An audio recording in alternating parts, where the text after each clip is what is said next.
Good morning students. आपका JSS study class channel में स्वागत है। तो आज हम जो नई वर्कशीट सॉल्व करेंगे वो है हिंदी सेकंड लैंग्वेज की कक्षा 8वीं की 5वीं वर्कशीट जो CEP की असाइनमेंट की है। तो इसमें जो प्रश्नों की संख्या दी गई है वो 40 है।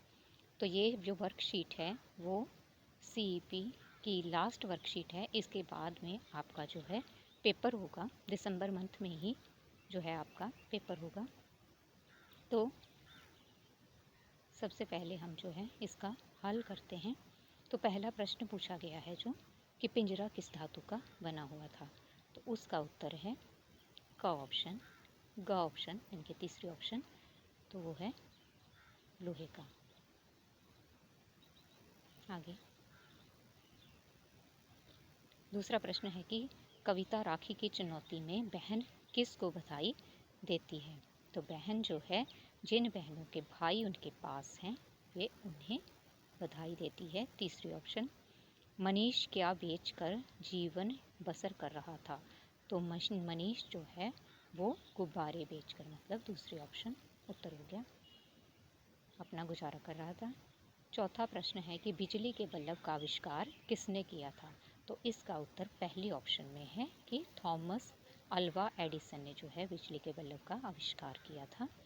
पांचवा प्रश्न पूछा गया है कि रामानंद सागर द्वारा टेलीविज़न पर प्रसारित प्रख्यात धारावाहिक रामायण का मुख्य रूप से संगीत किसने दिया था। तो इसका उत्तर है चौथी ऑप्शन, रविंद्र जैन ने। इसके आगे छठा प्रश्न है कि सपने कैसे पूरे होते हैं। तो उसके लिए हमारा उत्तर है दूसरी ऑप्शन में कि अथक परिश्रम और आत्मविश्वास से जो है सपने पूरे होते हैं। सातवां प्रश्न है कि भगत सिंह स्कूल से कहाँ चले गए। तो भगत सिंह जो है स्कूल से, तीसरी ऑप्शन में है, जलियांवाला बाग में चले गए थे। इसके आगे प्रश्न है हमारा आठवां प्रश्न, जिसमें पूछा गया है कि विधानसभा में बम फेंकने की जिम्मेवारी जो है किसे सौंपी गई थी। तो वो जिम्मेवारी जो है पहली ऑप्शन भगत सिंह जी को सौंपी गई थी। हमारा नववां प्रश्न है पर्यटक कार्ड जो है द्वारा कितने दिन तक यात्रा कर सकते हैं। तो इससे जो है हम तीसरे ऑप्शन में दिया गया है कि 1 से 3 दिन तक जो है यात्रा है कर सकते हैं। 10वां प्रश्न है कि हमें अपने साथियों से, सहपाठियों से कैसा व्यवहार करना चाहिए। तो हमें जो है अपने सहपाठियों से सहयोग करना चाहिए, दूसरी ऑप्शन। आगे 11वां प्रश्न है कि बाल बाल बचना मुहावरे का सही अर्थ क्या है। तो बाल बाल बचने का अर्थ है दूसरी ऑप्शन में कठिनता से बचना। इसके आगे हमारा 12वां प्रश्न है कि क्षमता का पर्यायवाचक जो है क्या होगा। क्षमता होता है सामर्थ्य। तो चौथी ऑप्शन पर उत्तर होगा इसका। आगे 13वां प्रश्न है कि निम्नलिखित में से शुद्ध शब्द जो है हमने चुनना है। तो वो है दूसरी ऑप्शन में वायुमंडल। इसके आगे हमारा 14वां प्रश्न दिया गया है कि मुख्य जमा आलय का सही शब्द चुने। तो इसका जो है नया शब्द हमने देखना है कि कौन सा बनेगा।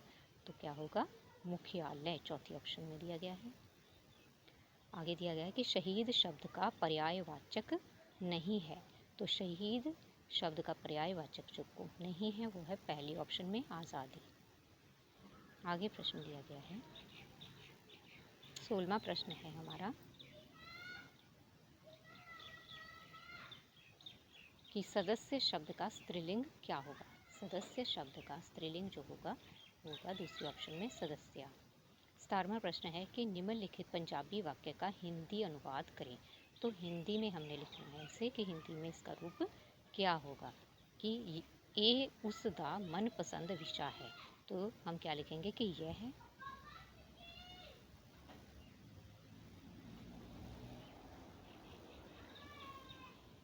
उसका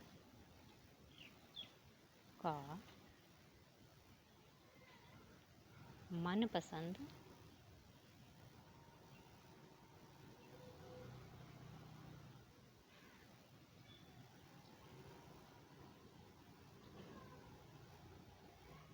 मनपसंद विषय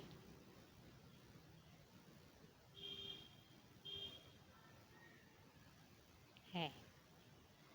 ठीक है, इसका उत्तर हो गया ये वाला कि यह उसका मनपसंद विषय है। इसके आगे प्रश्न है कि निम्नलिखित पंजाबी वाक्य का हिंदी अनुवाद इसमें भी पूछा गया है। तो वो क्या होगा कि आज मेरे जीवन नू खतरा लग रहा है। तो इसको हम करेंगे कि आज मेरे जीवन को खतरा लग रहा है। ठीक है, तो ये हो गया हमारा। आगे दिया गया है कि निम्नलिखित वाक्यों में विराम चिन्हों का प्रयोग करें। तो इसमें विराम चिन्ह लगाएंगे हम। पहला है कि कहा भी गया है, जहाँ चाह वहाँ रहा। तो यहाँ पर हमने विराम चिन्ह जो लगाना है, तो इसके लिए देखें कि कहा भी गया है, उसके बाद में आपने एक जो है अल्प विराम लगा देना है और आगे जो है उद्धरण चिन्हों का प्रयोग कर देना है। ऊपर जहाँ के आगे उद्धरण चिन्ह लगा दिए हमने, तो क्या आ गया, जहाँ चाह वहाँ राह। तो पूर्ण विराम लगाकर उसके बाद में उद्धरण चिन्ह का प्रयोग करना है और इसे बंद कर देना है। उसके बाद में पूछा गया है कि ख में कि बेबे बेबे तो माँ को कहते हैं। तो इसमें हम क्या करेंगे कि पहले जो बेबे लिखा गया है उसमें जो है विस्मयादिबोधक लगा देंगे चिन्ह, विस्मयादिबोधक चिन्ह लगाया गया। उसके बाद में बेबे, तो बेबे के बाद में हमने लगा देना है कॉमा, मतलब अल्प विराम। तो बेबे बेबे तो माँ को कहते हैं, इसके बाद में बेस हमने विराम चिन्ह लगा देना है। बस हमारा ये विराम चिन्ह पूरा हो गया। इसके बाद में 20वां प्रश्न पूछा गया है कि कार्बन डाइऑक्साइड में र के किस रूप का प्रयोग हुआ है। तो इसके लिए हमने क्या करना है, इन दोनों जो विकल्प दिए गए हैं उनमें से चुनना है कि कार्बन डाइऑक्साइड में जो है ऊपर र है, तो ये क्या हुआ, रेफ रूप है। तो इसके लिए हमने लिखना है रेफ। ठीक है, रेफ पर टिक कर देना है। उसके बाद में प्रश्न कौन सा है कि 21वां हमारा प्रश्न है कि घरों के सामने बांस के अनगिनत वृक्ष हैं, इस वाक्य में संबंध बोधक चुनना है। तो हमारा वो कौन सा हो गया, चौथे ऑप्शन में के सामने। आगे 22वां प्रश्न है कि संवाददाता महाराज से धीरे से बोला, इस वाक्य में क्रिया विशेषण चुने। तो क्रिया विशेषण क्या है इसमें, तीसरी ऑप्शन धीरे से। आगे 23वां प्रश्न है कि उस से रहा नहीं गया, इस वाक्य में से भाववाच्य चुने। तो भाववाच्य भी ये तीसरा है, रहा नहीं गया। आगे 24वां प्रश्न है कि निम्नलिखित में से कौन सा शब्द विस्मयादिबोधक नहीं है। तो नहीं पूछा गया है, उसका उत्तर हमने देखना है। तो वो कौन सा हुआ, कौन, क्योंकि कौन में क्या लगा है, प्रश्नवाचक चिन्ह, तो ये प्रश्न है इसलिए। आगे देखेंगे 25वां प्रश्न, उसने राजा को दबात दी, इस वाक्य में कौन सा कारक प्रयोग हुआ है। तो इसमें जो है उसने मतलब कि कर्ता ने, तीसरी ऑप्शन आ गया। आगे 26वां प्रश्न है कि आज्ञा शब्द का विपरीत पर्यायवाची, आज्ञा शब्द का पर्यायवाची शब्द इनमें से कौन सा नहीं है। तो नहीं पूछा गया है, तो वो क्या हो गया, अनुरोध, चौथी ऑप्शन। ठीक है, चौथी ऑप्शन इसका उत्तर आ गया। इसके आगे 27वां प्रश्न है कि निम्नलिखित में से कौन सा शब्द पेड़ का पर्यायवाची है। पेड़ का पर्यायवाची इनमें से जो है ख ऑप्शन में तरु है। 28वां प्रश्न है शुद्ध रूप चुने। तो शुद्ध रूप में जो भूमिका किसे लिखते हैं, तो वो है घ ऑप्शन में, चौथी ऑप्शन में। आगे 29वां प्रश्न है कि जशन शब्द का शुद्ध रूप क्या होगा। तो जशन का शुद्ध रूप दूसरी ऑप्शन में जशन ऐसे लिखते हैं। आगे खलनायक शब्द का स्त्रीलिंग रूप क्या होगा? तो खलनायक का जो है स्त्रीलिंग रूप जो है खलनायिका तीसरे ऑप्शन में है। इस प्रकार हमने जो है CEP के 30 प्रश्न हैं जो हल कर लिए हैं। इसके आगे हम 31वां प्रश्न लेते हैं। तो वो क्या है? वो है कि समाज शब्द का विशेषण क्या होगा? तो तीसरे ऑप्शन में सामाजिक। आगे 32वां प्रश्न है कि परिवार शब्द का विशेषण रूप क्या होगा? तो इसका विशेषण रूप जो है वो तीसरे ऑप्शन में पारिवारिक होगा। आगे 33वां प्रश्न है कि दुर्बल का सही विपरीत शब्द क्या होगा? तो दुर्बल का विपरीत मतलब सबल, तीसरे ऑप्शन। आगे प्रश्न दिया गया है कि निम्नलिखित पंजाबी वाक्यों का हिंदी अनुवाद करें। तो यहाँ पर भी हमें हिंदी अनुवाद के लिए कहा गया है। तो देखते हैं कौन कौन से हिंदी अनुवाद हैं। ਅੱਜ ਵੀ ਉਹ ਸਾਰਿਆਂ ਦੇ ਦਿਲਾਂ ਤੇ ਰਾਜ करती है। तो कैसे आएगा? आज भी वह सभी के दिलों पर राज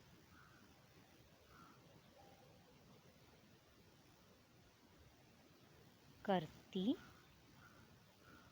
है। ठीक है, तो ये हो गया क का उत्तर।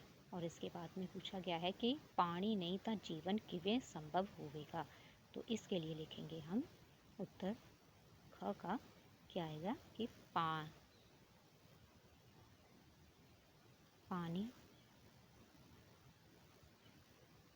नहीं तो जीवन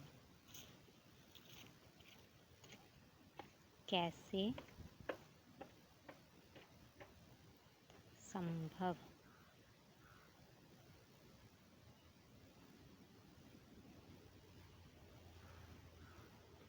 होगा। ठीक है, तो ये हमारा हो गया। ठीक है, आगे दिया गया है कि 35वां प्रश्न है विराम चिन्ह लगाकर लिखो। तो विराम चिन्ह हमने लगाना है कि गाड़ी मोटर तांगे भागे जा रहे थे। तो इसमें हमने सिर्फ अल्प विराम लगाने हैं कि गाड़ी के बाद में अल्प विराम, मोटर के बाद में अल्प विराम। ठीक है, गाड़ी और मोटर के बाद में जो है हमने अल्प विराम जो है लगाना है। ठीक है, बाकी है इसी तरह से सारा रह जाएगा कि गाड़ी मोटर तांगे भागे जा रहे थे। आगे हमारा 36वां प्रश्न है कि सैलानी शब्द का अर्थ क्या है? सैलानी शब्द जो होता है वो क्या होता है? सैलानी जो है यात्री होता है, का ऑप्शन में है। इसके बाद में 37वां प्रश्न पूछा गया है कि निशी शब्द का अर्थ क्या है? तो निशी जो होती है वो होती है रात, चौथी ऑप्शन में उत्तर हो गया इसका। आगे 38वां प्रश्न है कि निम्नलिखित वाक्यों में से क्रिया के सही रूप को चुनकर उस पर निशान लगाएं। तो क्रिया का सही रूप हमने चुनना है और इसमें जो 38वां का क है उसमें जो है सकर्मक क्रिया है। ठीक है, सकर्मक क्रिया है। और जो ख है कि प्रत्येक मनुष्य सपने देखता है, तो इसमें जो है अकर्मक क्रिया प्रयोग की गई है। 39वां प्रश्न है कि निम्नलिखित वाक्यों में समुचय बोधक या योजक शब्द छांटें। तो योजक कौन सा हुआ? इनमें योगेश और अवधेश दोनों साथी हैं। तो इसमें ख ऑप्शन उत्तर हो गया हमारा, ख ऑप्शन उत्तर हो गया। इसके बाद में लास्ट इस CP का जो प्रश्न हमारा 40वां प्रश्न दिया गया है वो है कि निम्नलिखित वाक्यों में से विस्मयादि बोधक शब्द जो है हमने वो छांटना है। तो विस्मयादि बोधक शब्द कौन सा है? वो देखिए हाय हाय। ठीक है, हाय हाय जो है हमारा विस्मयादि बोधक शब्द है। इस प्रकार 40वें प्रश्न को हल करने के पश्चात हमारी CEP जो 5वीं है हिंदी की सेकंड लैंग्वेज की ये पूर्ण हुई। मुझे विश्वास है कि आपको जो मेरी वीडियो है वो अच्छी लगी होगी। अगर आपको मेरी वीडियो अच्छी लगी है तो कृपया मेरे चैनल को सब्सक्राइब करें, मेरी जो है वीडियो को अधिक से अधिक शेयर करें, लाइक करें, ताकि अधिकतर विद्यार्थियों तक जो है मेरा वीडियो पहुंच सके। आपका मेरे वीडियो देखने के लिए बहुत बहुत